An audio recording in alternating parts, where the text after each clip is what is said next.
And salutations to all my Negro and non-Negro friends. Black people do the Humpty Hump. White people do the Humpty Hump. Samoans do the Humpty Hump. Come on, do the Humpty Hump. I need somebody to study the genius that was Shock G. I'm sure somebody has already done the doc on Shock G. I'd love to see it. Please drop the recommendations in the chat. Welcome, everybody. It's the Friday edition of Burn It Down with Kim Brown. This is the place for now, a safe space to set oppression ablaze. I appreciate you guys patiently joining me. We got some of our regulars, our Fire Fam All Stars, checking in, repping in tonight. Thank you so much. Shout out to Cynical. Shout out to Lovely Lady. Shout out to Dre Woofer Woof Out. Shout out to Holly Horn. Shout out to Renee J. That what they called her when she used to hoop, Renee J. Yeah, I bet they did. I bet they did. Who else is in here? Peace to the wonderful mods. Love to see you guys. Thank you guys for hanging out with me on a good Friday night. I'm not sure. Is this the first or last night in Scorpio or in first night in Sagittarius? I think we're in a new moon in Scorpio. I don't know. I don't really know what that means, but I don't know. Set your intentions. Guard your grill, protect your neck.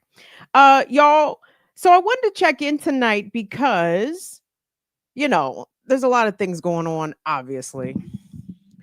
NASA released some bullshit for the 3-eye Atlas pictures. I said, what the fuck is this? I said, billions of dollars. This is what we get from the Hubble. This is what we get from the James Webb telescope. This fuzzy, blurry shit. This shit is right in our backyard. We getting, you know what? Fuck that. That's not even what I want to talk about. The thing is, you guys, we are in a stage where in this mass state-sponsored surveillance state where we're seeing, all of our social media, all of our engagements, all of our driving activity, all of our everything just being documented, put into a database, put into a category for future unknown use. Okay, who knows what the end result of all of this data collection is going to be. But I find it a bit unfair that the president of the United States, in spite his seemingly pleasant encounter with New York Mayor-elect Zoran Mamdani today in the White House, I said Trump really might have had a stroke. I said, wait a second. In the same weekend, he says, oh, yeah, House Republicans, go ahead and vote for the release of the Epstein files. And he welcomed Zoran with daps and hugs. What the fuck? This nigga really might have had a stroke. But what really grabbed attention today, or rather this week, is, I don't know what day it is under Trump 2.0, was the post on Truth Social where Trump openly talked about hanging these Democrats, congressional Democrats, who I already imagined to be some sort of version of like plant politicians. Maybe most politicians are plants. But when they come out of the intelligence community and out of the military, I'm like, a la a Wes Moore. Wes Moore gives me tremendous plant vibes. But yeah, so all these folks strike me as plants of the deep state, as it were. And these folks came out and told active military members via a video. I'm not going to play. You guys already probably seen it. That listen, you don't need to obey illegal orders. And Trump lost his shit and saying on True Social, basically, hang Mike Pence. Like Trump said, this is seditious talk. This is worthy of hanging. Now, I listened to a clip. Where was he? He was on one of those Fox News host, one of the who was you? I was going to say the douchey one, but I know that doesn't exactly narrow it down. But one of the douchey ones, it's not Gutfield. Which one? It was one of them other douchebags. I can't remember his name. But anyway, Trump had, I guess this person has a radio show, and I saw the clip where Trump had called in and was trying to walk it back a little bit. No, I didn't mean that they should be hung, but I'm just saying back in the day they would have been hung. And you know, we want to make America great again. So, you know, maybe we should hang them. Who can really say?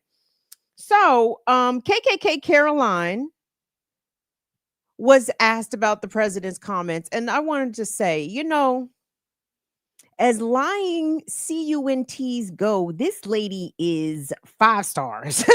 Okay. Like if there was a rating that could be attributed to KKK Caroline and her ability to be a lying ass, you know what?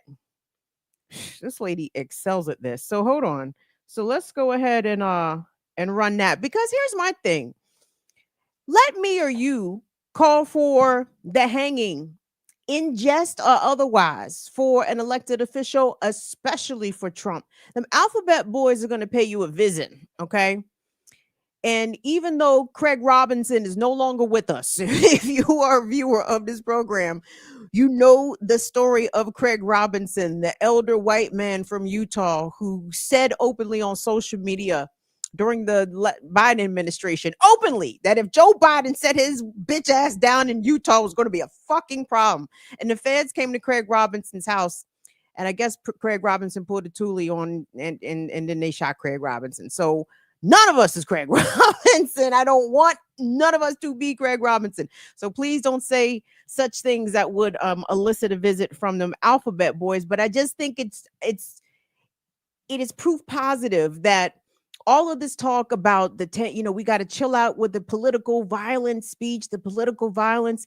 There's only the violent rhetoric primarily coming from the conservative side, coming from the right. I don't give a fuck about Republican or Democrat, but the evangelical Christian wing of our political, whatever the fuck we have, this duopoly, this one party system, basically, the party for the capitalists.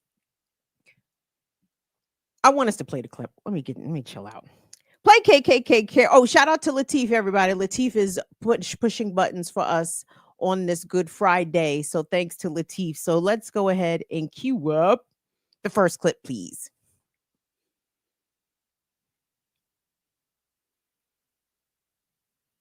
Accused 6 Democratic lawmakers of seditious behavior punishable by death. Just to be clear, does the president want to execute members of Congress? No. Let's be clear about what the president is responding to. You have sitting members of the United States Congress who conspired together to orchestrate a video message to members of the United States military, encouraging them to defy the president's lawful orders. Our laws are clear. You can refuse illegal orders. No one has to carry out orders that violate the law or our Constitution. We have 1.3 active duty service members in this country, and if they hear this radical message from sitting members of Congress, that could inspire chaos, and it could incite violence, and it certainly could disrupt the chain of command to signal to people serving under this commander-in-chief, Donald Trump, that you can defy him and you can betray your oath of office. That is a very, very dangerous message, and it perhaps is punishable by law. The president and the vice president, for that matter, have accused the other side of encouraging political violence. Isn't that exactly what the president is doing when he says that members of Congress should be killed? Why aren't you talking about what these members of Congress are doing to encourage and incite violence? They are literally saying to 1.3 million active duty service members to defy the chain of command, not to follow lawful orders. Actually, every single can refuse an illegal order, which but is they're suggesting, Nancy, that the president has given illegal orders, which he has not. Every single order that is given to this United States military by this commander-in-chief and through this chain of command, through the Secretary of War, is lawful. To suggest and encourage that active duty service members defy the chain of command is a very dangerous thing for sitting members of Congress to do. And they should be held accountable, and that's what the president wants to see. You will hear more about that later. Caroline, thank you. Misquoted Democrats in that video. That's actually not what they said. Caroline thought she dropped the mic right there. She said, I'm done with this shit. Take my shit. I'm going out of here. Can I say real quick before we get into again the elite level deflection from KKK Caroline? I kind of have to laugh at this fake moral high ground taken by the Democrat Party at large, but of course by these specific 7 Democrats who created this video. I don't remember any members of the Democratic Party during the wars, plural, in Iraq, the invasion of Afghanistan, the random, not random, but ongoing deposing of democratically elected leaders throughout countries in the global south. I don't remember Democrats ever making a video telling the military, hey, if you think you're doing something illegal, you don't have to follow it. I mean, how many Iraqis were slaughtered? How many Afghans? How many Palestinians? Like, the list goes on. So I kind of have to not snicker because it's not funny. It's gross and disgusting. It's like, oh, so y'all think that y'all got room to preach? Former military veterans and intelligence officers turned Congress people. I'm sorry. What was the business of your work in your previous lines of employment? Fuckery, likely. Oh, okay, right. Combat veterans, you say? Oh, likely war criminals yourself. And not to say, you guys know, we don't condone fuck all that the Trump administration does, particularly what they are doing in the Caribbean right now. Instilling fear and terror into the Venezuelan people and probably and many others, Colombians, Trini folks. He got the whole region a little shook up right now, a lot shook up, to be quite honest, because he's unpredictable. And without question, yes, these U.S. military officers who are bombing fishing boats out of the water are indeed committing war crimes. They are violating human rights. They are violating a myriad of things, I'm sure, treaties and all, but they're not the first. It's indefensible, inexcusable, but this is standard operating procedure for how this country operates. You know what I mean? This is an imperialist nation. This is who we are as a country. This is our ethos. No person is too small for the might of the U.S. military for it to be unleashed upon them. And we get into all this sort of like semantics kind of talk here, because the Trump administration arbitrarily says that Venezuela is running drugs. According to who? Based on what? Declared by whom? Who else has looked over this intelligence? Who else can verify this? Interesting, not interesting, but remarkable. Who is it? The UK and Colombia both said that they are no longer sharing intelligence with the US military because, again, they're doing illegal, terrible, deplorable, reprehensible things to likely innocent people. And I'm sorry. And listen, if you are in the military and you are agreeing to do this shit, I wish I could say that something would happen to you. I wish I could say that you doing something illegal, killing innocent civilians in boats, that there could be some consequence. But Iraq, Afghanistan, Guantanamo, Abu Ghraib, like all of these, like there's too many instances in recent history that show that the US military can basically do what they want. Let's not sexual assaults of people in South Korea, Japan, like that, like they've been doing that for decades. Please miss me with your bullshit, Democrats. But make no mistake, Trump and him is on some bullshit also. Hold on, where was I going next here? Hold on. I wanted to pivot tiny bit because, again, I do wish that we had greater exercise of freedom of speech in this country. And actually, there have been a couple of cases locally. Oh, I should have looked this one up. But this white guy, okay, this white guy in Northern Virginia posted something on Facebook that was taken as inflammatory, et cetera, et cetera. He got visited by the feds and he was prosecuted for something along the lines of making a threat towards Trump, and he was acquitted by a jury. And I said, whew, the complexion for the protection. There was a couple of cases like that, but they were both white. It's just, I don't know. But y'all, when you stand up against oppression, okay, and the oppression that comes in all the forms, when you stand up against imperialism, when you stand up against the patriarchy, when you stand up against racial oppression,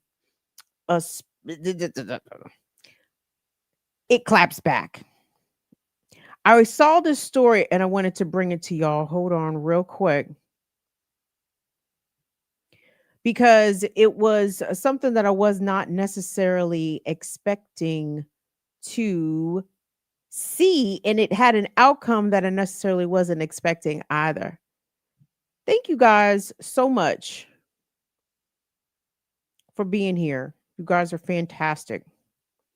So let's go ahead and get that all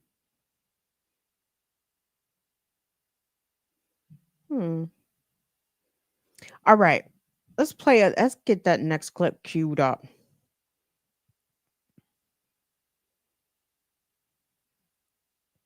Do me a favor, guys. Because this was actually a good story. Hold on. You guys remember when I talked to you about the young goddess out of Chicago? Her name is Miramar Martinez. Miramar was part of a community response convoy that was following ICE agents, in quotation marks, because who the fuck knows who these masked jackbooted thugs really are. Miramar was part of a convoy caravan that was following ICE agents who were, of course, doing kidnapping missions in Chicago. And this was the case in which the Fed lied and claimed that Miramar tried to ram his vehicle. Thereby, that's why he had to open fire on her. He shot her 5 times.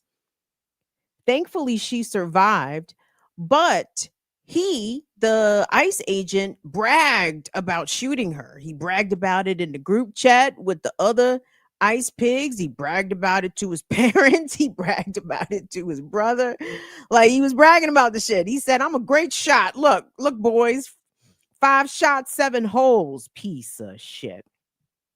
Miramar herself was also facing federal charges. So good. I wanted to share some good news on the front side of the show tonight, you guys, because again, Trump's fucking federal prosecutors have dropped the ball. I guess we should be at least somewhat encouraged by their incompetence. At the same time, we're horrified by their cruelty, but they had to drop all the charges against Miramar, which is fantastic news. Now, again, this woman got shot 5 times. Let me say it one more time. This lady got shot 5 times, and they charged her with federal charges. Those are big girl charges.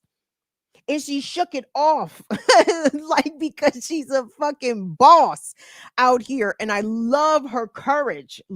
I just love it. So let's take a look at the story here, y'all, because this is something to celebrate. Flame emojis up, y'all, for Miramar Martinez of Chi-Town. Let's go.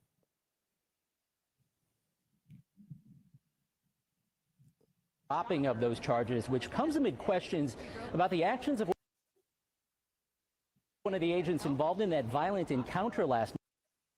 Ravi and Cheryl, that woman expressing relief over the Justice Department's dropping of those charges, which comes amid questions about the actions of one of the agents involved in that violent encounter last month, which ended in gunfire. It was on October 4th in the Brighton Park neighborhood near 39th and South Kedzie, where federal authorities initially said Miramar Martinez and Anthony Ian Santos Ruiz used their vehicles to ram Customs and Border Patrol agents' vehicles. One of the agents then shooting Martinez 5 times. Martinez and Santos Ruiz faced multiple federal charges that could have landed them behind bars for up to 20 years. But defense attorneys argued the agent who shot Martinez was responsible for the crash, not the other way around. And last month, under questioning, that agent acknowledged he drove his damaged vehicle to the East Coast before defense attorneys could inspect it. He was also confronted with group text messages in which he appeared to brag about the shooting. After the judge dismissed the charges, Santos Ruiz left without comment, but Martinez spoke to reporters a short time ago. It's been hard, honestly. It's been hard. Like I can't sleep, but now I'm gonna go sleep. This was a bad shoot. It was a violation of CBP's policy. It was a bad shoot. They know it. It's going to come out eventually. But, this is the first step, the dismissal of the indictment. That's what we were hired to do, and that's what we did.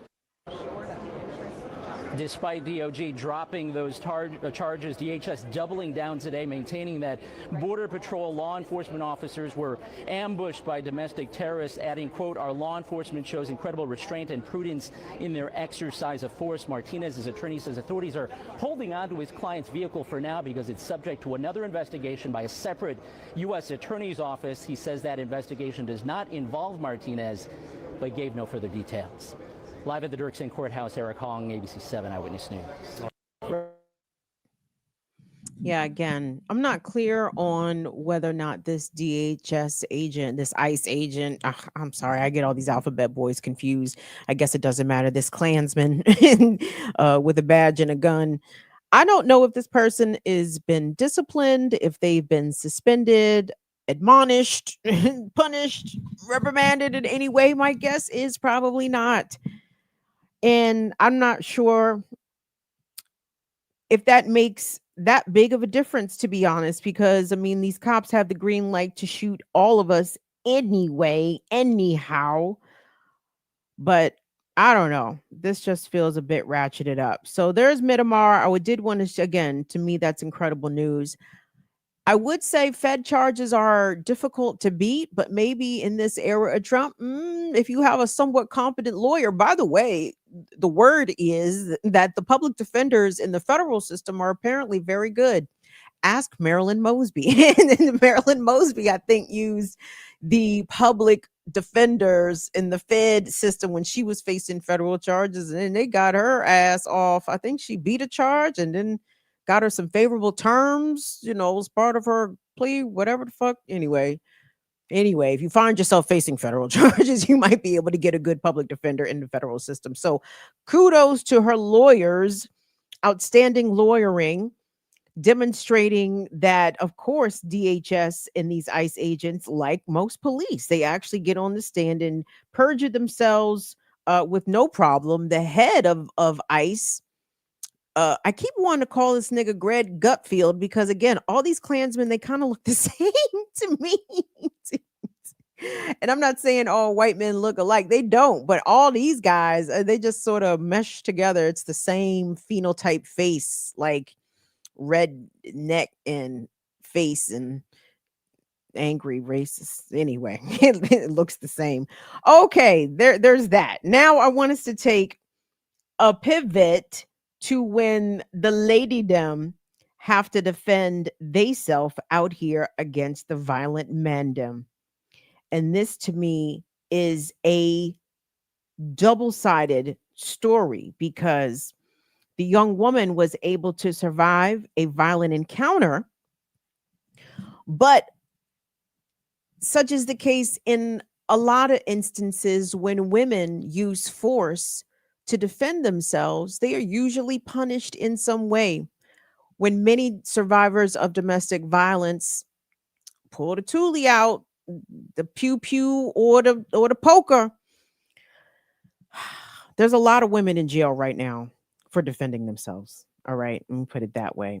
And I'm glad that this young woman is not going to be one of them, but she was still punished nonetheless. And you guys are going to see this. So this is coming out of Oklahoma.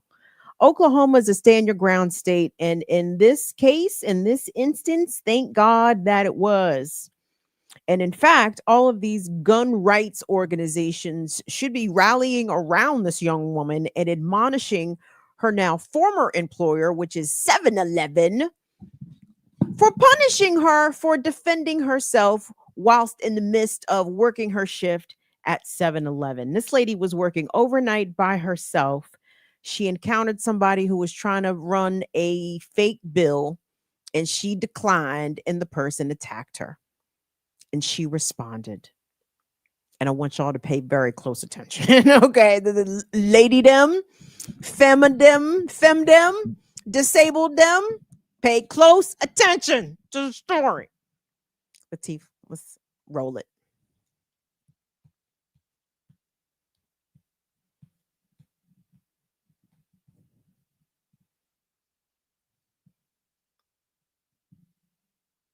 Hearing from a 7-Eleven clerk who shot a suspect in the stomach after police say he attacked her over a counterfeit bill. Fox 25's Rob Hagan joins us live tonight. Rob, I hear she just got some news from 7-Eleven.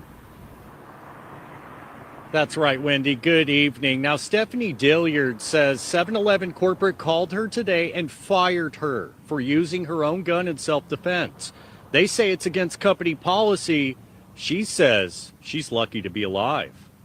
25-year-old Stephanie Dilliard was a 7-Eleven clerk who faced terror after she says a man tried to strangle her after she refused a counterfeit $100 bill for burritos, beef sticks, and ice cream. It happened Thursday, just before midnight. He threatened me, said that he was going to slice my head off, and then that's when I tried to call the police. Realized he started throwing things at me.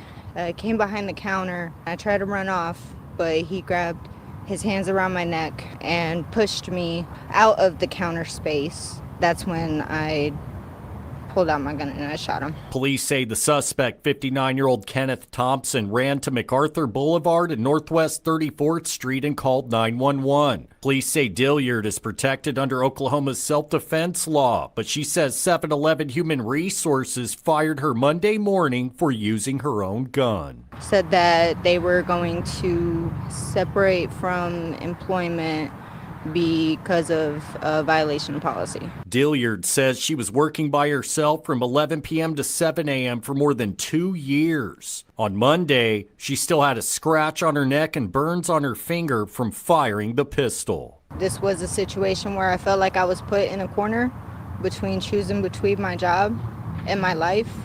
And I'm always going to choose my life because there's people that depend on me. I'm going home. You know, that's my goal. I need to be here for my kids. Thompson was arrested at the hospital and charged with assault and battery, threatening acts of violence, trying to pass a fake bill, and a felony warrant for violating parole. Dilliard hopes this incident serves as a wake-up call so no other clerks get hurt or killed, especially women. If I known that, you know, there's a potential where somebody could be for real in taking my life away, that I will do whatever it takes. You know, I hope that, you know, women see that and, you know, they'll do the same thing. You have the right to defend yourself. Now, I've reached out to 7-Eleven for comment, but since news time, I've not heard back. And Dilliard says she was supposed to use, quote, store items in self-defense. Live in Oklahoma City, Rob Hagan, Fox 25 News. Store items.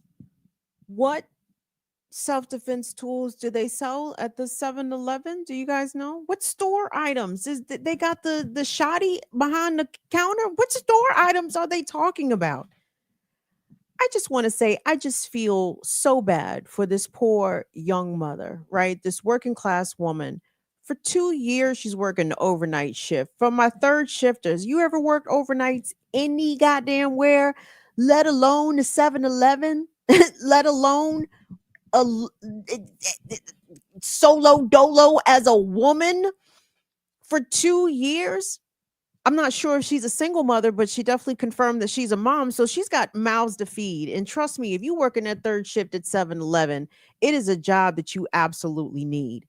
And I appreciate her having the presence of mind to understand that as a woman in a convenience store overnight, you are at an elevated risk for some man to come in there and try to do something to you. And shame on the prosecutors in Oklahoma. I didn't hear attempted murder in those charges that Kenneth is facing. He put his hands around her neck and attempted to choke/strangle her. That absolutely sounds like attempted murder to me all day. And the fact that this lady had to fend off a violent man and then for her to be punished economically from her employer, 7-Eleven. What? Listen, you guys, do you think she would have been treated differently had she been a man? Had she been a man in that exact same situation and someone tried to come into 7-Eleven and commit a crime, even if it is passing a counterfeit bill, and then a man was attacked by this violent patron, and then the man pulled his personal gun and shot the assailant, you think 7-Eleven would have fired him? I mean, my guess is that he would have received some sort of award, right? Like there would been some sort of, meritorious accommodation afforded to this brave man, this good guy with a gun. Like, I just feel like the gender dynamics here are glaring, because the message that's being sent, because thankfully, again, and I don't agree, by the way, with most the stand your ground laws give me the ick, because it's just, it's too easy for white folks to shoot down black folks. Okay. Just something about stand your ground. And plus, I haven't seen like stand your ground really work in black folks' favor. So, but we're not, whatever. But so the fact that she's in a stand your ground state, the state is not seeking to prosecute her. But again, the overall system still found a way to make sure that she was made to pay, because I guess she was just supposed to get attacked. I guess she was just supposed to get choked out, stomped out, fucked up, maybe worse. Like the societal expectation that women just get abused or harmed and then you get to defend yourself. Get the fuck out of here. Okay. There's no rule nowhere in the rules of engagement from human to human, mano y mano, right? No, you don't have to wait for someone to put their hands around your neck. You don't have to wait for them to pull out their weapon first. You don't have to wait for any of this shit. And women, we have a heightened and more attuned sense of intuition. Okay, it's been honed in us for thousands of years of evolution, because unfortunately, who is our main predator? Okay, you know that when the situation is changed and a man means you harm, and you can preempt that shit. Okay, like as soon as he laid hands. And did you hear her? This lady tried to call the police. She tried to get away. She used her weapon as a last resort, right? Again, where are her awards?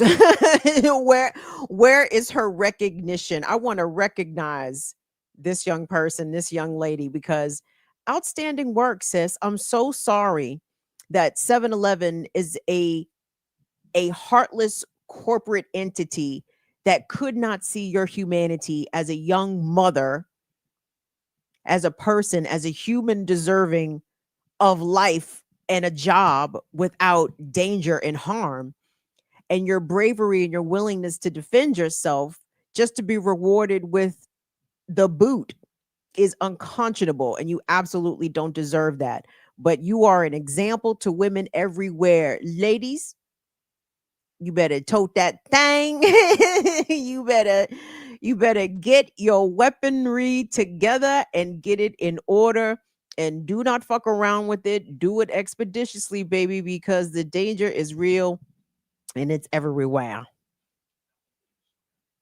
Yo, thank you guys so much for being here. Hey, you guys, like the vid, please show some support. We appreciate all the free material. I know it's holiday time. I know your baby wants the G.I. Joe with the Kung Fu grip. You know what I'm saying? And I know it's hard times. But if you got a couple bucks, you can break your homie off with. We certainly appreciate it. Thank you for all that's in super chats. We had a super chat acknowledgement. Raylan, thank you so much. Oh, thank you so much. Gifting some channel memberships, always appreciated. Always appreciated. Shout out to Carmen. Carmen ran us some Cash App support from Tuesday. Thank you so much, Carmen. $ BIDWKB, Venmo at BIDWKB, PayPal.me/BIDWKB, and Patreon.com/BIDWKB. Thank you so much to our illustrious mod. Shout out to Noli D. Thank you so much for being here, Noli D. Shout out to Ruv Latif. Peace to Courtney. Peace to my son, Tyler. Who else we got in here, mod? And peace to DJ Vespa X. Sweary, Ferry, come on through. We got C to C. Oh, CBC voter, come on in. Thank you so much for being here. We appreciate it. I always chuckle at the name. So hold on. While we talking about folks ready to do that action, you ready to hit the next video?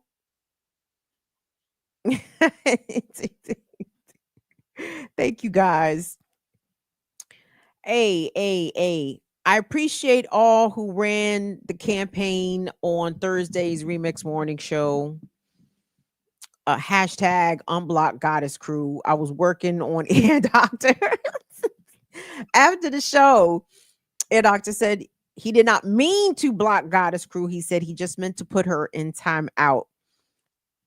I'm not sure I believe him. But even still, if she is not unblocked come Tuesday, or if she wasn't unblocked as of earlier today, y'all be sure to, put up some more stink in the chat, because, we're going to work it out. Brothers and sisters going to work it out. We're going to figure out everybody's love language and we're going to spoke it. And we're going to spoke it. So anyway, you guys are interested. You guys are funny. Let me just put it that way. So anyway, so this story caught my ear, and it let me know something that I didn't kind of suspect. I know it exists. When I say the John Brown Brigade, you all know what I mean, but some people not familiar with John Brown, because, American history is not interested in the whites that were in that pursued true racial equality, and who wanted to do away with white supremacy and white nationalism. Like, America doesn't want you to know those folks. But there are some people out here still in the spirit of John Brown, and it may not be who you think they are. I saw this story, and I'm not saying, let me preface this, I'm not saying that these people in this next story are those dudes, but they were overheard by an off-duty cop kind of talking some John Brown shit, kind of talking some John Brown-esque type shit. And of course, the cop did not like what he heard. So of course he had to drop a dime. However, I don't think the cop has got a good case here.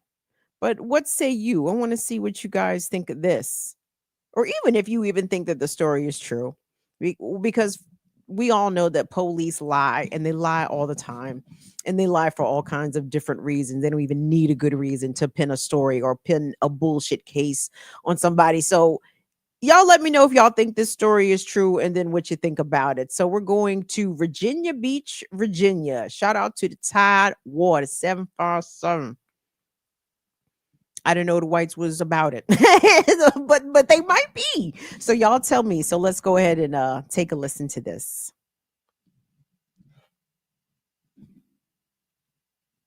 Field again. Saturday's Texas A&M versus South Carolina. Oh shit! I'm sorry. I hit the wrong clip. After My bad. I prefaced the wrong one.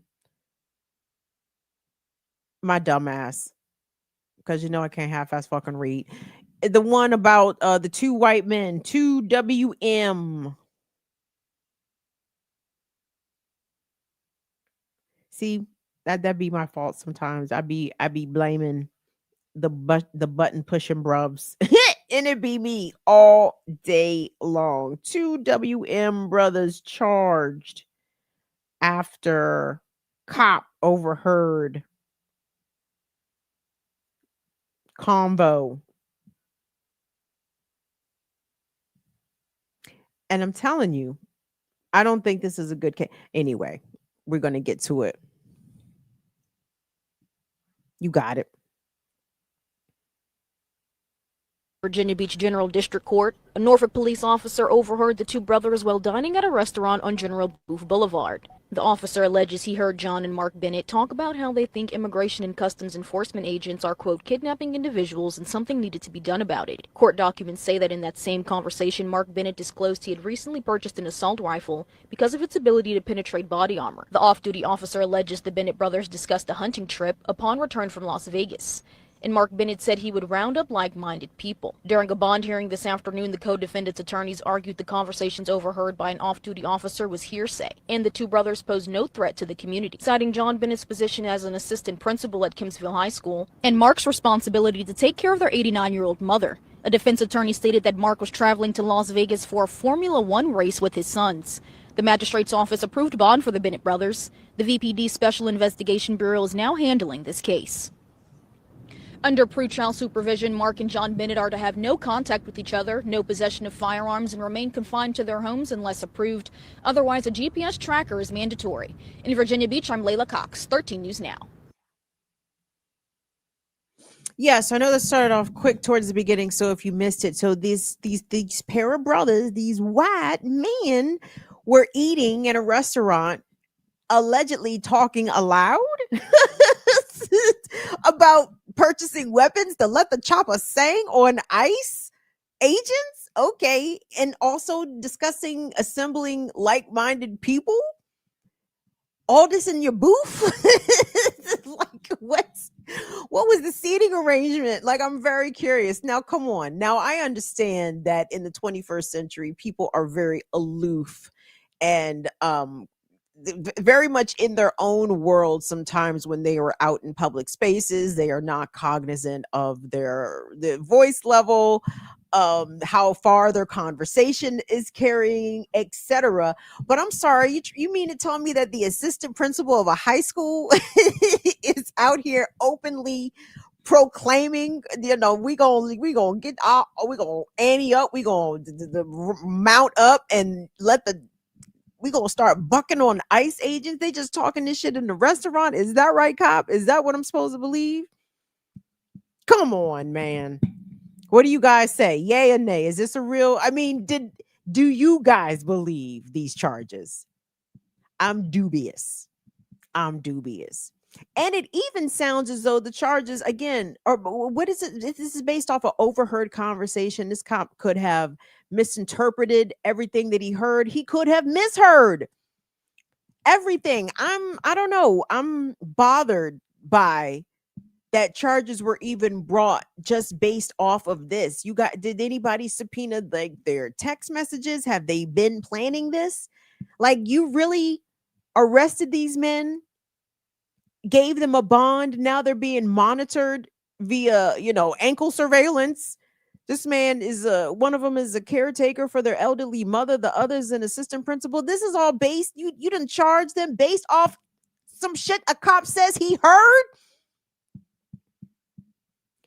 I believe these charges will eventually be dropped because, number one, we're talking about white men here, okay? Like, the wheels of justice spin a little differently when the accused are both Caucasian and male. Come on.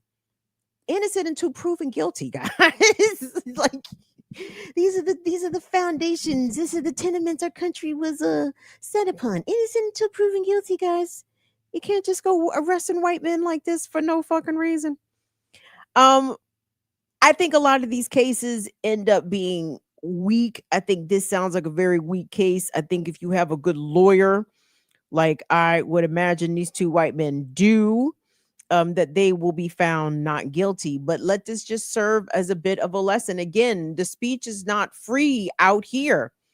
It isn't. Not only are there ears and eyes and surveillance and your fucking phone is snitching, listening to literally everything that you're saying, all your smart devices inside of your spaces, just ear hustling and snitching back to the cloud and to the data centers. Guys, we are in serious protect your neck times right now. Make no mistake about it. Hold on. The story, my bad, Lateef. Let me go back to that Texas A&M story. Very much a cops ain't shit story. Not a big college football fan, but I understand that the college football cults are indeed very serious, and there's some shit with that. It's all very plantation-y. I feel like college football feels more plantation-y even than the NFL, even though the NFL Combine is the most plantation fucking slave auction shit I've ever seen. Anyway, that's not tonight's topic. However, I'm not sure if you guys saw this. You probably did, but in case you did not. So, last Saturday's Texas A&M versus South Carolina foosball game held in Texas. I think the Aggies ended up defeating South Carolina, but the real highlight of the game, or rather, should we say, low light of the game, came after a South Carolina player made a long score. And after he scored, the kid, I think he had a tender hamstring. He had a tight hammy. So instead of just trying to stop after running top speed in order to score this touchdown, he runs into the tunnel. He is then greeted by a couple of his teammates congratulating him, celebrating that he scored this touchdown. And as the kids are walking back through the tunnel back towards the field, they are confronted by a Texas Department of Public Safety officer, like a ranger, right? I guess this is what these fucking yokel cops are. But this cop, unprovoked, seemingly for no reason, becomes aggressive and confronts and even touches, engages physical contact with these young football players. And one can only imagine the way that this cop engages in his police duties when there aren't thousands of people watching him and lots of cameras, including a national audience. I want to take you guys, let's go. I think this is coming from CBS Austin. And it's just the amazing way in which racism can just grip white people and make them and instantly put them in a state of psychosis in which they are either oblivious or completely uncaring. I'm not sure those things are the same, right? You ever been in a blackout state and you just blacked out? and you done blacked out from anger, you done blacked out from whatever emotion has overtaken you, and you don't hear anything, right? You don't hear anything else. So I'm just miffed. I'm befuddled as to how the sight of this collegiate athlete, this black man, this young guy, a physical specimen of a football player, him doing what he's supposed to do, score, do well in the game, was enough to send this cop into such a dither that he wanted to behave this way. So in case you haven't seen it, let's take a look. Foot on Kyle Field again. Saturday's Texas A&M versus South Carolina. Start from the beginning, please. Fans energized after a 27.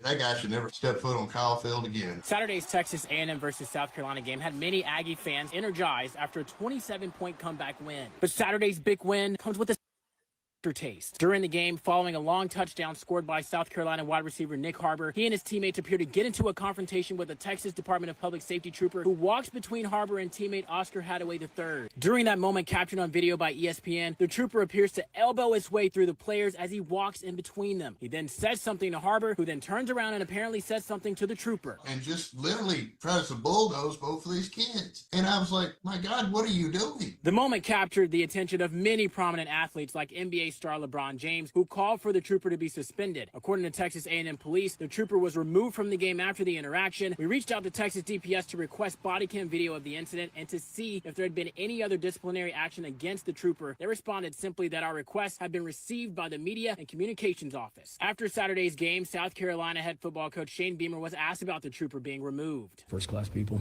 So I appreciate them handling that the right way and sending him home. You said that if these players at South Carolina, if someone on that team wanted to, they could pursue legal charges against this officer. That is, in my opinion, that's a Class C assault. I mean, that's just a bully with a badge. Graves says the Texas A&M Police Department has the jurisdiction to file a criminal complaint against this trooper who is still to be identified by DPS. That guy should never step foot on Kyle Field again. Saturday's. Listen, watch whiteness work.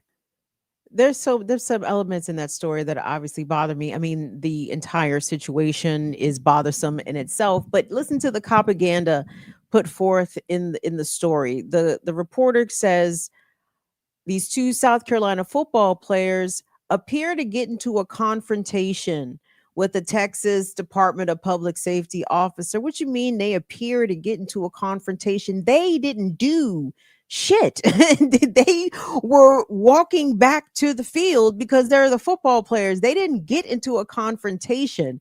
They were provoked into an engagement, a confrontation at that. But they appear to get into a confrontation again. Blame the blacks, no matter what. Also, the watch whiteness work aspect of this, and I'm gonna give the South Carolina head coach the benefit of the doubt here because I did not see his entire press conference. Clips can be taken out of context. Perhaps he said more about it, but when asked, at least what was presented in that package, when he said, when asked about the cop being removed from the stadium, the response that was included in the package there was, oh, is thank you, that was a first class operation for him to be removed. Sir, your players were assaulted by not only an adult, by a police officer, by a white officer in a very public and humiliating way. And your response is that it was a first class operation for Texas A&M to remove him from the remove. How come you're not calling for him to be fired? How come you're not saying that you're in consultation with your players about maybe pressing charges, as the lone righteous white man in the package said that he supports? Now, that white guy that was being quoted, not the South Carolina coach, of course, I'm talking about the extra country Southern white guy who was offended by the conduct of the ranger, the DPS officer. His name, I think his last name is Reeves, and he is an attorney, criminal justice attorney, actually. And I came across, he posted a video on TikTok in the aftermath of this incident. And he was, again, like he was in that package, calling for Class C assault charges. It's a misdemeanor charge in Texas, but I think he just went on to define it further as offensive contact. Of if another person makes physical contact with you that you find offensive, I guess under Texas statute, you have the ability to press third degree assault charges. And that righteous white man was calling for that, and calling for Texas A&M to reach out to the South Carolina players to see if they wanted to pursue that. Now, of course, we also see the way the machine is working here. At least as of this show airing, this cop has not been identified. And also, of my latest awareness, is that his only discipline is that he will no longer be allowed to work these Texas A&M football games. Well, well, boo fucking who? Oh, you don't get to work the game. Big goddamn deal. He still gets to be a cop out here. And if that is how he behaves, if that is how he treats, with no provocation, with no legitimate, justifiable reason to engage with these young black men like that, who were absolutely where they were supposed to be, doing exactly what they were supposed to be doing. How does he treat people when he's out in his squad car, when he's on patrol? When people call 911 and he shows up? See, this is the shit that is scary about these pigs, right? They are deeply unregulated, emotional individuals, right? Who are prone to violence. Many of them themselves have substance abuse problems, alcoholism, steroids. You know what I mean? Like, they're scary as shit out here. In addition to the racism, which always gives them a little oomph, you know what I'm saying? That's like the mushroom for Mario. You know what I'm saying? Like the racism always chunks it up a notch. That's what I'm saying. There's no reason in a civilized society for us to have people who wield such tremendous power, power literally over life and death, that these folks should be on the taxpayer dole. The Klansmen. No thanks. Anyway, we got two streams going on here. We got the landscape and the verts and the vertical, the mefticals. Hey now, why isn't this moving? Come on, scoot along, scoot along. Hope everybody's doing well tonight. Want you guys to keep it sassy out here. Keep it sassy. We living in wild times. I need you to be able to also keep your sense of humor out here. You got to laugh at the shit at the same time. I know the laughter primarily to keep from crying. Yes. But some of it is legit funny. I'm sorry. I did chuckle at the Trump clip when Mondani was asked about him calling Trump a fascist, and Mondani was about to answer, and Trump was like, you said what you said. Don't worry about it. I said, oh wow. The upside down is upside downing. But that was funny. That shit made me laugh. So anywho, find the funny moments when you're able to, gang. All right, we're going into some unfunny shit here. So again, these ICE raids continue all over the country while Chicago and LA and now Charlotte, Durham, Raleigh, DC, you know, this is getting the news. But I think I showed you guys what a clip Tuesday from Waukegan, Wisconsin. I want us to go to Minnesota, Midwest. Shout out to my niece Alicia out there. Woo!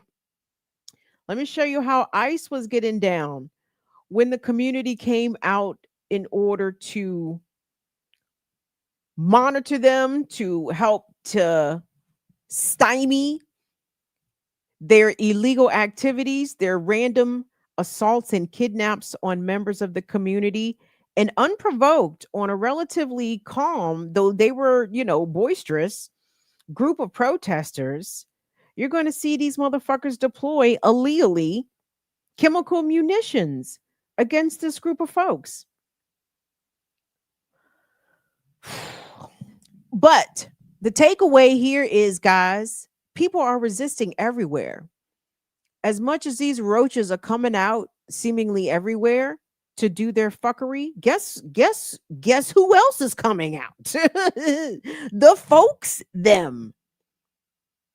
So, bruv, Lateef, let's take a look at that clip from Minnesota, please.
Yeah, it's a nutty.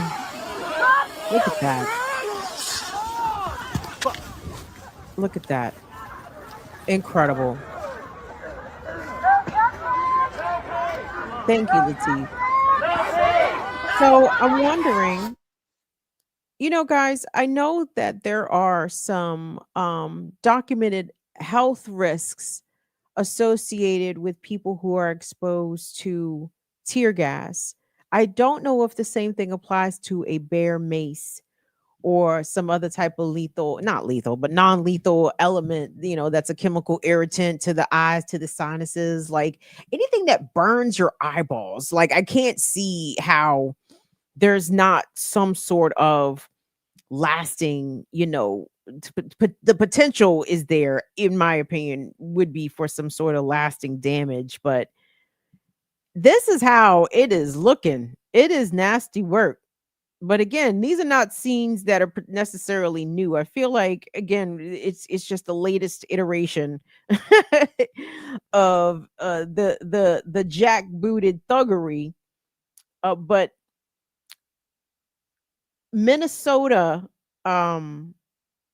obviously, is a place, especially Minneapolis, known for the resistance. I want to say actually what we just saw might have been like Duluth, St. Paul, but I'm not sure. But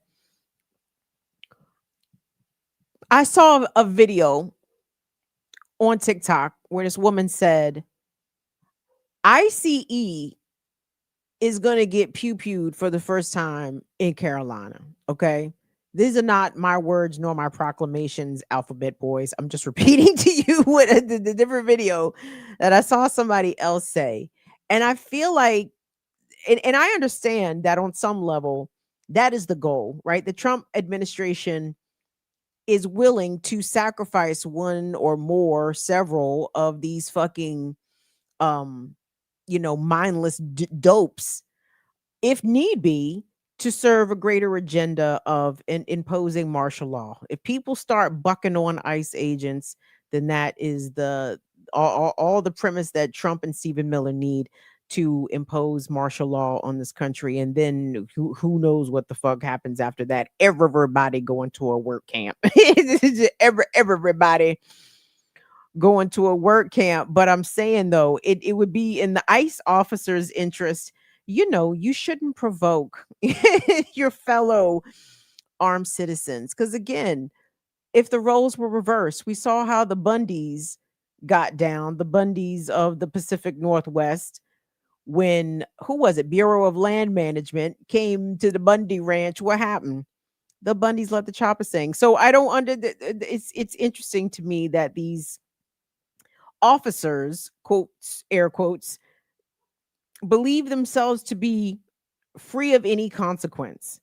And I think before any court ever catches up with the illegal actions of these fucking assholes, a regular ass person is going to take the law into their own hands, and they are not ready for that.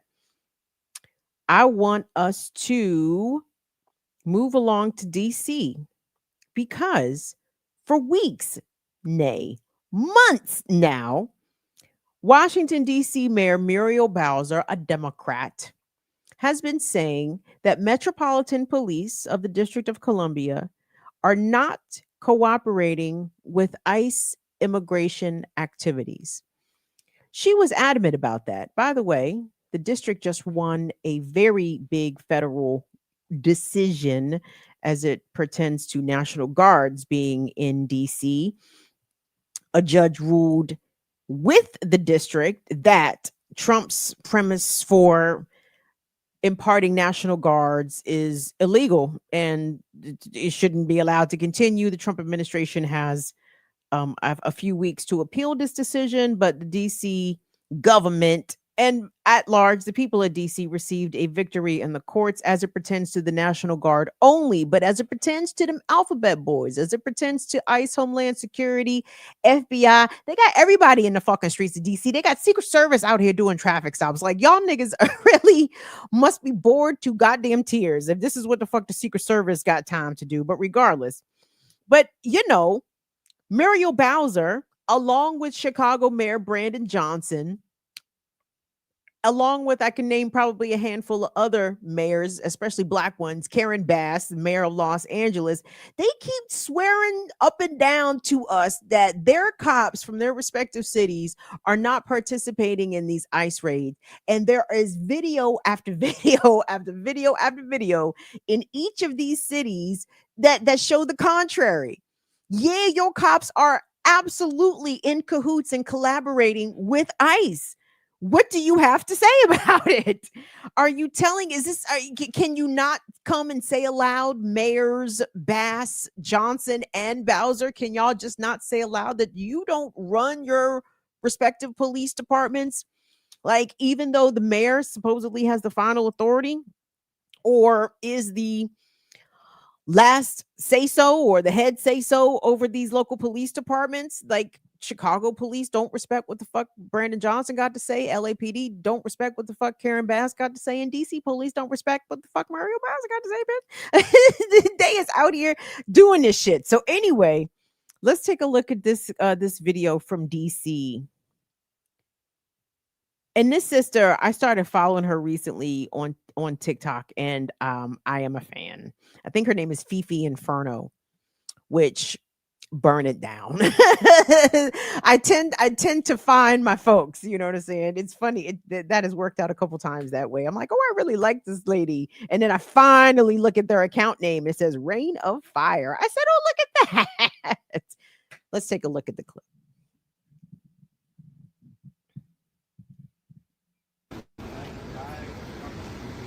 Why do we need all of these federal agents? This is immigration. Go run into your cars. Fucking coward.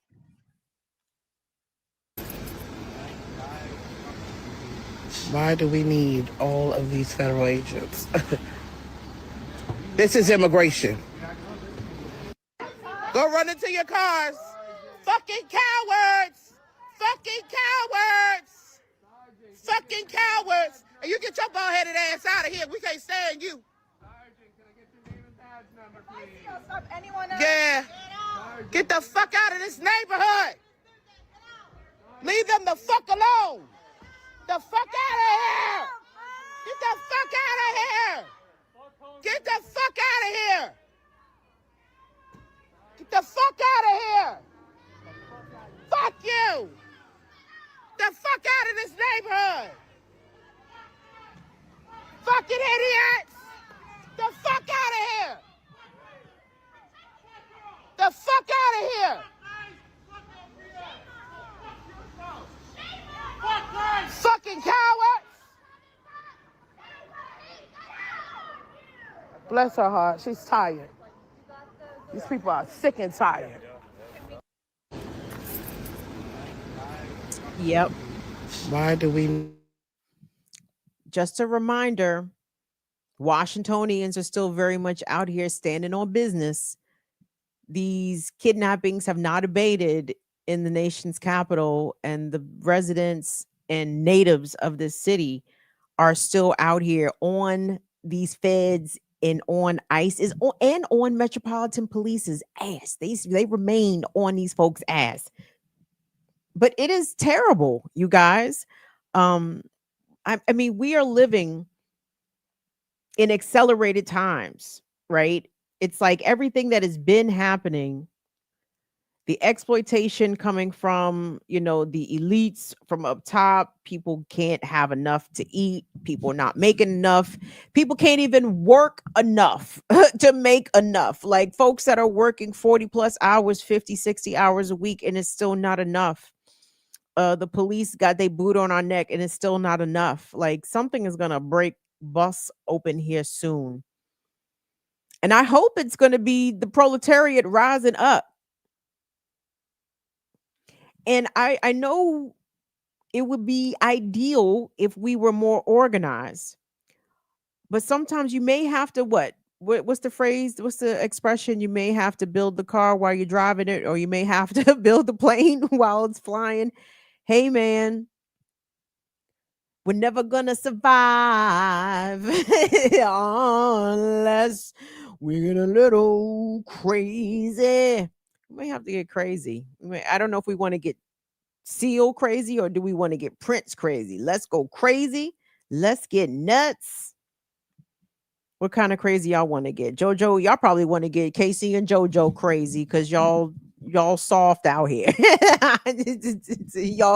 y'all real creamy and R&B out here, Fire Fam. I know y'all got some sensitives. We got some Ralph Tresvants out there. It's like I'm playing. I keep telling y'all get dangerous, and I believe a few of you are dangerous, and that's great. That's great. If you are dangerous, I need you to make more people dangerous, okay? Teach others how to become the danger. Not the threat, but the danger.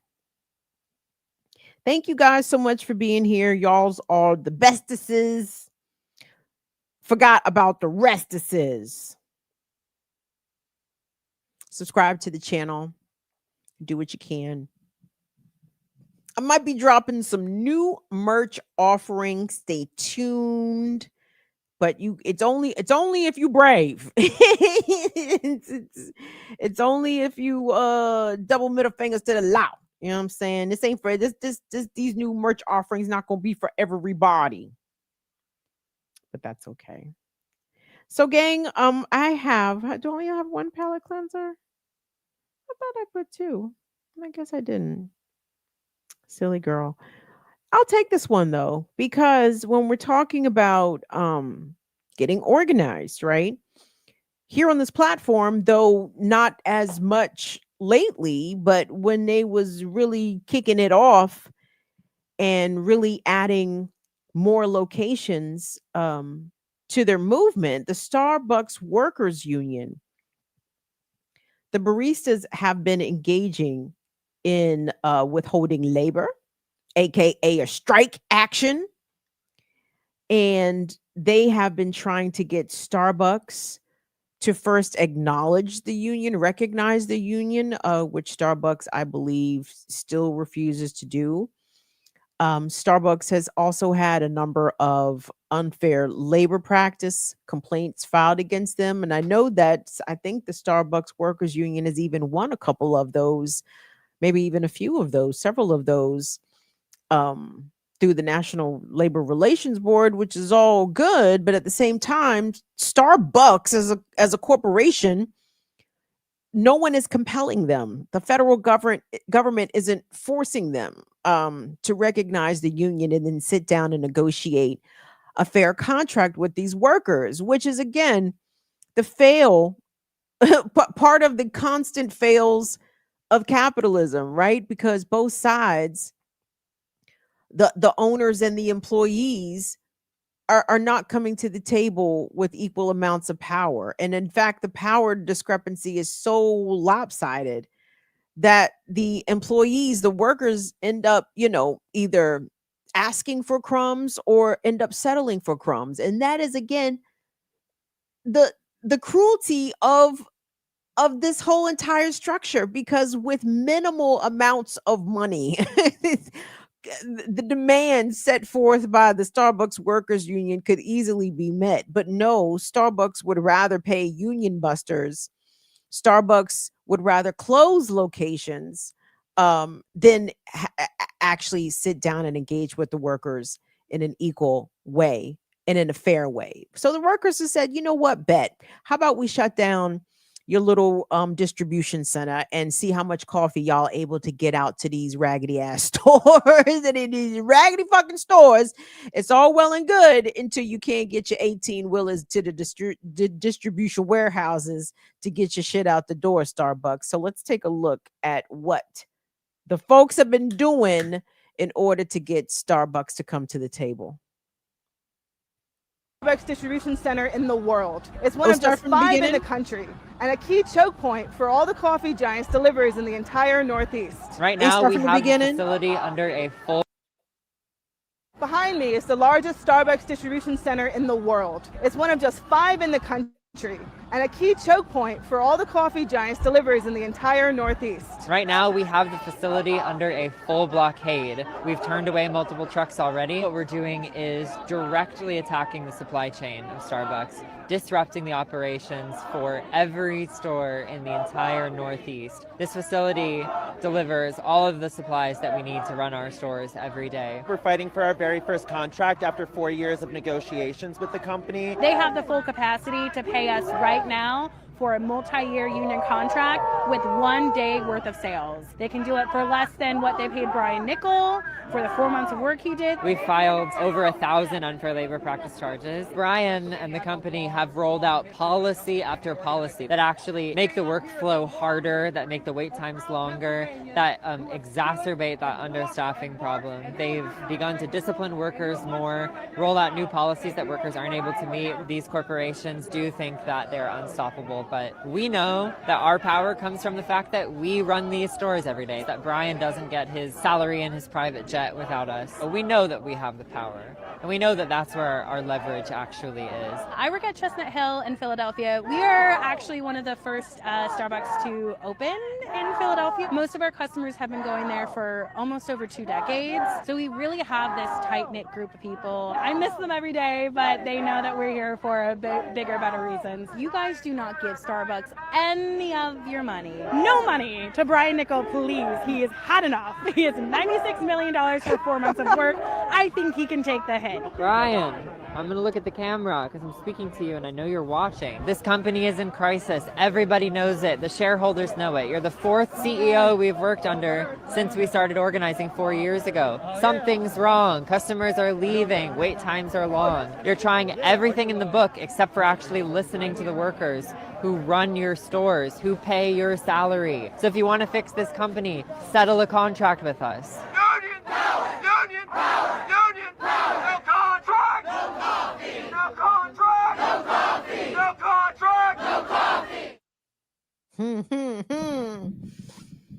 Won't nobody be drinking this nasty ass coffee, dog. I don't like Starbucks coffee. Y'all like Starbucks coffee? Y'all probably do because y'all bougie. I don't like Starbucks coffee. That shit is not tasty to me. There won't no contract, no coffee. Nobody get this nasty coffee.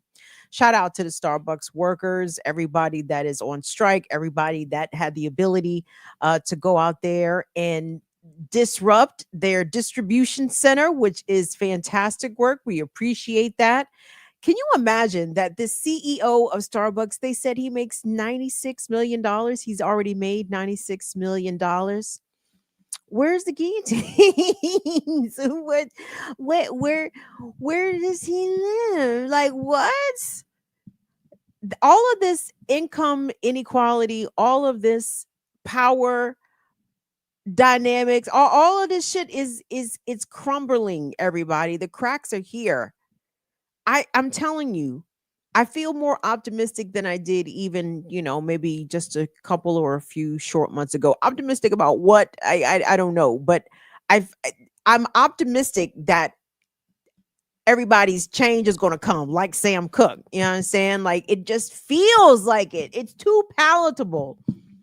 Like I feel like there is a major shift coming. On which front, I'm not sure, but maybe it's going to be on multiple fronts. It's going to be societal. It's going to be at the human race level. Like, I mean, I'm telling you, not to get too far out there, but I'm telling you, this 3 Atlas shit is going to about to show the people something. Again, to pivot for a second, and I'm coming right back. But y'all, I'm not sure if you saw the photos that NASA released, claiming to be 3I Atlas when it passed the Mars high-rise doohickey, and they took the pictures of it. These pictures are shit. It's like these ain't good fucking pictures, especially the shit's supposed to be super close. My point is this, you guys: if it was a comet, if 3I Atlas is a comet, they just showed us the highest resolution, the thermal spectrograph, infrared. They'd have showed us all the fucking different types of picture. They'd have published all kinds of pictures.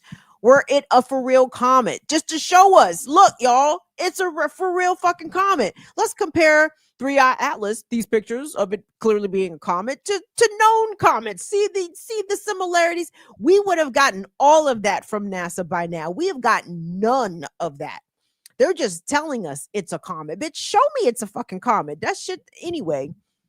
That little what was the Kodak cameras? the yellow, the Supermax, I can't remember. But it looks like they took that picture with a 35 millimeter paper box Kodak camera. I said billions of dollars on the web and on the Hubble telescopes. Garbage. Throw it away. But no, guys, I think the people are reaching a saturation point, right? And I know that many oppressed and marginalized groups, racial, gender, sexual and gender identity, like people have if you already find yourself checking numerous boxes in the oppressed identities group, yeah, you know that our saturation point has been expired and been passed a while ago. But the folks that have largely been comfortable in this country, maybe even for a couple generations or more, are realizing that the jig is up. Like the jig is up, like as much or however level of protection that people's race and gender, if you were of the preferred race and gender in America, whatever level of protection that may have offered you, it's offering you little to none of it now, right? Or that privilege is wearing thinner and thinner, right? And if it's this harder for those people to simply survive and make it, then you know what it's like for everybody else who is further down the racial hierarchy. So all of this is unsustainable.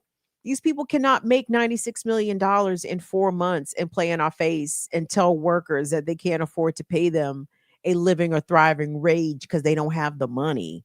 like people like the Bob Marley song I told you guys, them belly full, but we hungry, right? A hungry mob is an angry mob. The rain will fall, but the dut is tough. The dut is tough, Bob say. And then he said, a pot to cook, but the you not enough. It's the pot you cook, but it's still not enough, right? Them belly full, but we hungry. And somebody said that the rich might be delicious.